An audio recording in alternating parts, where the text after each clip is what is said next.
In the beginning, God created the heavens and the earth. Light came forth, separating day from night. The sky, the seas, and the land were formed. Plants sprouted, animals filled the earth.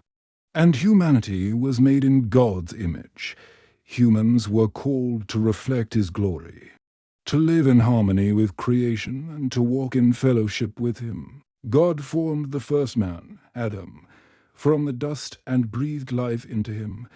He placed him in the Garden of Eden, a paradise filled with beauty and abundance, to be his companion. God created Eve. Together, they enjoyed innocence, freedom, and perfect communion with their Creator. But this harmony did not last. A serpent tempted Eve, and she ate the fruit God had forbidden. Adam joined her in disobedience. In that moment, sin entered the world. Shame, guilt, and separation from God became the human condition. Yet even in judgment, God promised redemption, a future Savior who would restore what was lost. The story of Adam and Eve continued through their children. Cain and Abel brought offerings to God. Abel's was accepted, but Cain's was not. Jealousy and anger led Cain to murder his brother. God punished Cain, yet even in his judgment, he showed mercy and protection. Humanity multiplied. Yet sin and rebellion spread across generations. As human wickedness grew, God looked upon the earth with sorrow. But he found a righteous man, Noah, and called him to build an ark. God would cleanse the earth with a flood, sparing only Noah, his family, and the animals he provided. The flood came, washing away corruption and violence. When the waters receded, God made a covenant with Noah. He promised never again to destroy the world with a flood, marking his promise with the rainbow, a sign of his mercy and faithfulness. From Noah's descendants, the nation spread across the earth. Humanity's pride emerged again when people tried to build a tower to reach the heavens. God intervened, confusing their language and scattering them across the earth. Human pride was humbled, and God's sovereignty was made clear. Amid this scattered humanity, God called Abraham, a man of faith.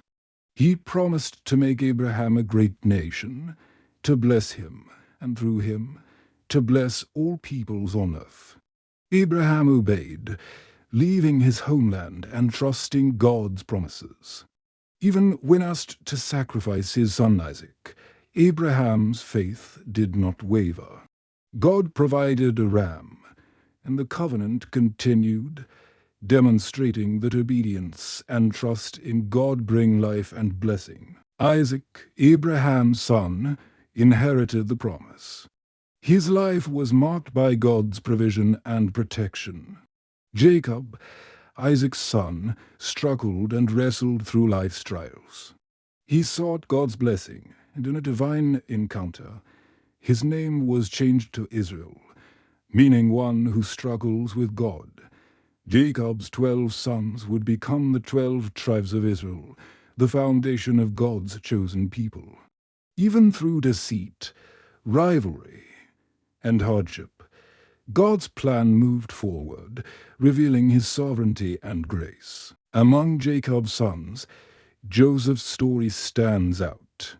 He was Jacob's favorite, yet his brothers sold him into slavery. Joseph faced suffering, injustice, and imprisonment in a foreign land. But God's hand guided him. He rose to power in Egypt, saving many from famine. Joseph forgave his brothers, showing mercy and faithfulness. His life illustrates God's ability to turn trials into triumph and adversity into provision. The book of Genesis, in its entirety, tells the story of beginnings. It reveals God as creator, judge, and redeemer. It shows humanity's fall, the consequences of sin, and God's unwavering promises. From creation to the patriarchs, from suffering to redemption, Genesis points to hope, to God's plan, and to the ultimate restoration of humanity. Through every story, every triumph and failure, one truth remains clear. God is faithful. His plans cannot be thwarted, and his love reaches across time to bring life and salvation to all who trust him.